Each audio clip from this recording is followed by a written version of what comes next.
With this mini-series, I've given myself two goals. Number one, to see a lot more of Star Citizen, its beautiful vistas, and the newest locations as they're put into the game. Number two, it's a challenge to myself to learn a new hobby of making exploration videos. As the head of exploration and science in the org Frontier Consolidated, I want to be able to show the beauty of Star Citizen to its fullest, and to do that, I need to be able to edit a decent video. So join me on my journey to explore Stanton, learn DaVinci Resolve, and be able to talk into a mic.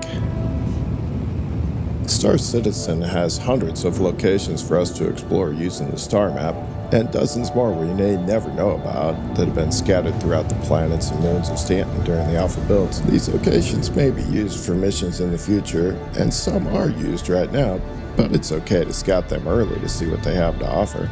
Each of these locations is interesting and beautiful in their own way. It may even have some good loot. In this series, I'm going to travel off the highways of Stanton and show you these locations and what they have to offer.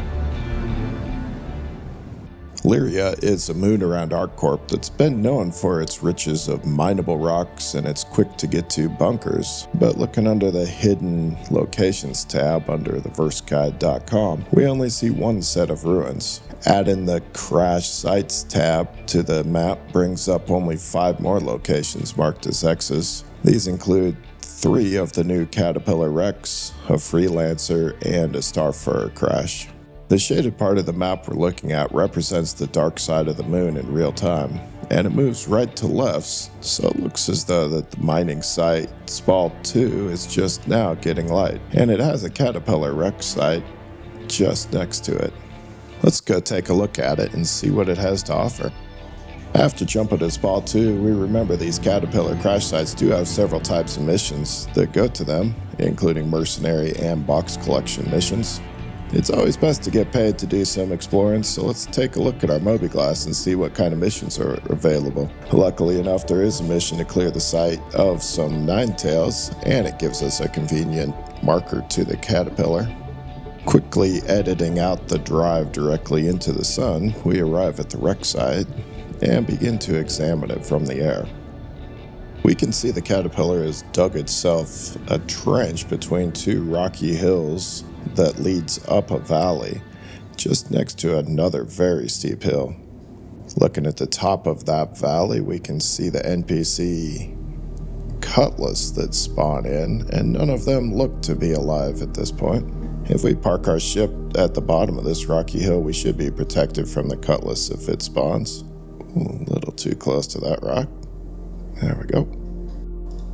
And on the way out the door, we'll grab a sniper rifle to complement the P4 assault rifle that I have on my backpack. Climbing a nearby rock gets us a vantage point for us to begin searching for the 6 trespassers. We can see of players blown up Freelancer, as well as more detailed view of the sections of the Caterpillar, but we do not see any Ninetails foot soldiers. Moving around the Caterpillar, we can begin searching for them. Checking around the first broken section of the Caterpillar, we do not see any trespassers, but we do see the player's Freelancer. We'll have to remember to come back and look for any loot that may have been left behind. Passing along the second section, we start to hear the voices of Ninetails in the distance, and we spot our first heavy. With several well-placed headshots and, well, many that did not hit, we start to see issues with the server. Checking around the area, we can now spot this Ninetails friends, all standing at attention in their spawn locations. We can quickly dispatch them and move on to exploring the wreck site. And again, we see the server acting up with headshots that do not register, but we can just take some body shots and get this over with.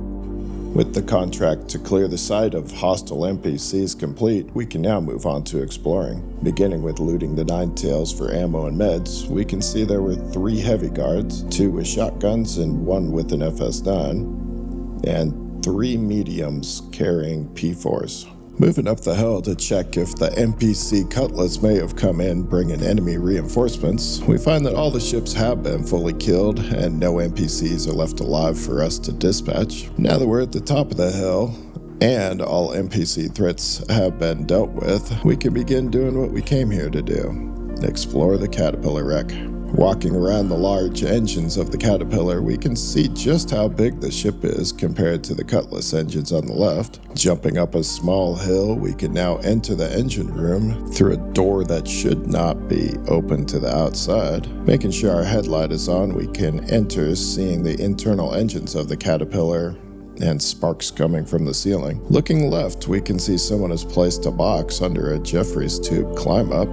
This means someone may have been here recently. It could be the freelancer owner. We will have to keep a keen eye out. On the bottom floor, we do not see any loot boxes, so let's follow the other player's lead and go up to the top floor. Looking to the right side, we see several stacks of boxes, but none of them are lootable.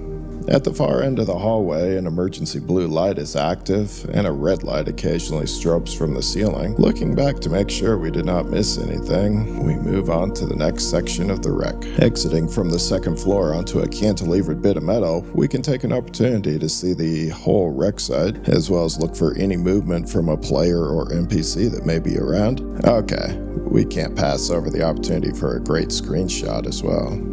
Making our way to the next section, we can see a bunch of tangled wire in front of the door that's still on fire. Looking back, we realize just how much of a mess was left from the ship when it crashed. On the upper right-hand side of the wreckage, we notice some platforms, but we cannot get up there from here. Looking in the door, we quickly pull out our P4, and we see a door halfway down the hallway and a ladder at the end. Examining the wall for buttons and traps, we do not see any. Passing the door, it appears to be locked, and we go to the ladder. We can see the ladder connects a hatch in the ceilings to a docking collar in the floor.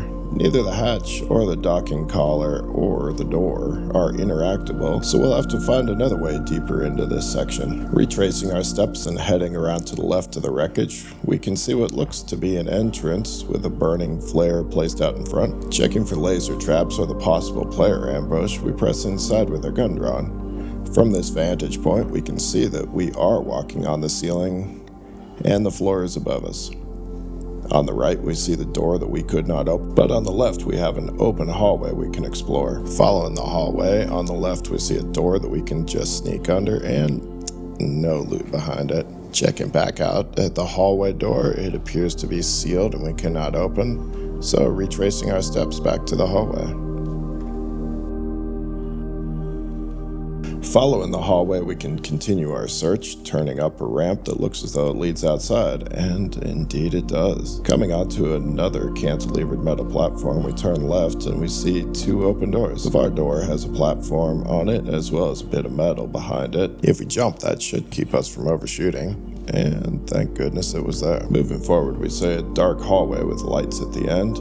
We can see that some light is streaming in through a hole in the top of the ship that looks as though it's coming through a cargo bay door that's also making a ramp for us. Looking back further, we see a sliding door that is just open far enough for us to see what looks like a red box. It is just outside a distance for us to loot, so we'll have to find another way to get closer to this box. Hopping back with some excitement, we can go to the roof to survey the situation further. On top, we remember seeing the opening from the ground, and peering over the edge, we see a platform that we can carefully get down to. Whew. Looking from this vantage point, we cannot see the loot box, but we can double check with our tractor beam just the same to see if we happen to grab it. Following the ramp back up, we can vault back to the roof, and looking around, we see the opening at the far end. Going to take a look, it appears to be a turret opening. We can come back to explore this later.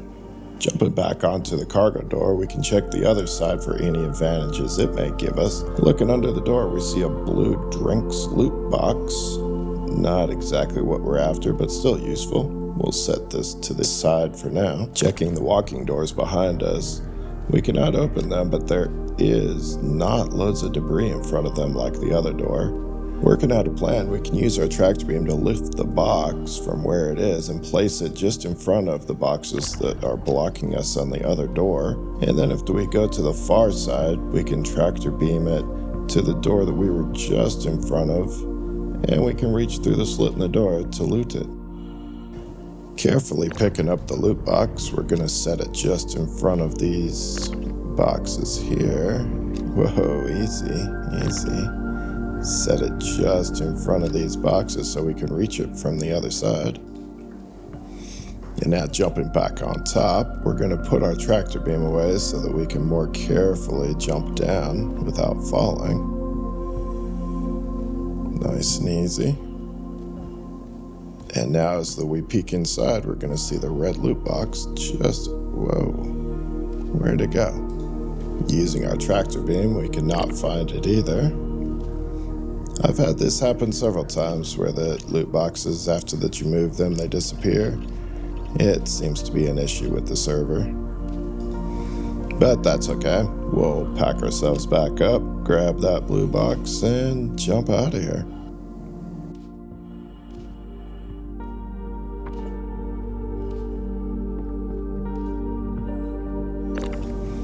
And after grabbing the blue box and very carefully making sure that I'm setting it right on top, I had the same issue with it. It seems to have fallen into the void as well. Nope, it's not down there either. But returning to the porthole that we were going to look at, jumping down inside, we do indeed recognize it as a turret portal.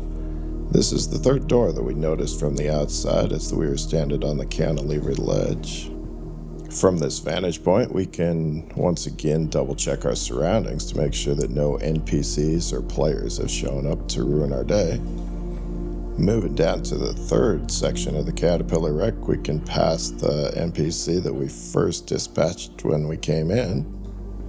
As we enter, we can see several crates that have looked like they've been upended. In the corner, we can start to notice an opening. As we look in, we see some crates that are empty. Behind it, pretty much nothing. Putting away our gun, we can just use our headlight to look underneath. Don't see any loot boxes. Alright, it's time to jump up top. As we vault through, we're going to be looking around to assure that we're not missing any kind of loot boxes. Coming into the next section, we see that the boxes have been thrown all around in here.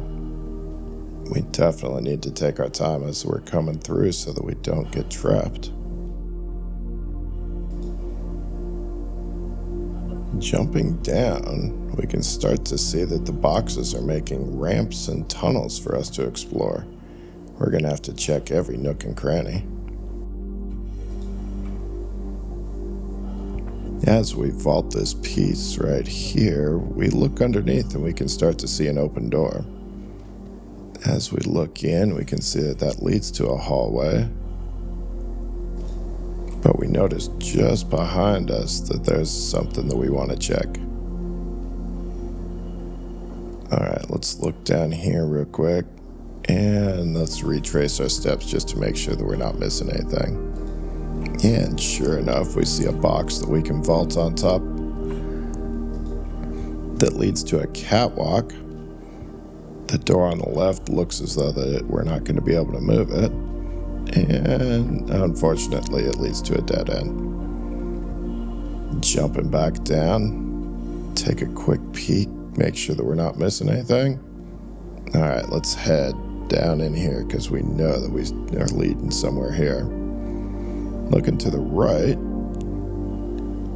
it looks as though that there can be something back there, so let's move these barrels. Barrels like this we can move with our tractor beam.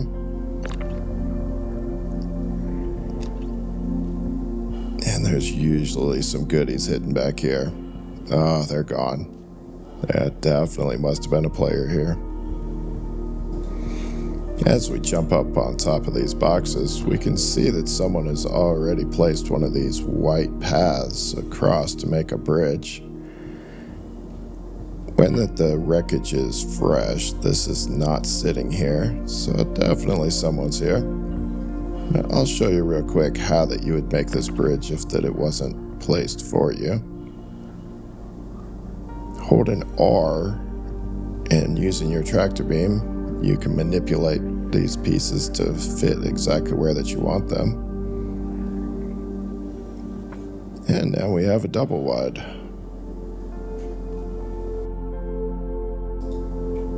Putting our tractor beam away and looking left, we can see that wreckage number 3 and 4 are connected by a walkway, making a small jump across. We can show up into the last section and see if we happen to see any loot boxes down here.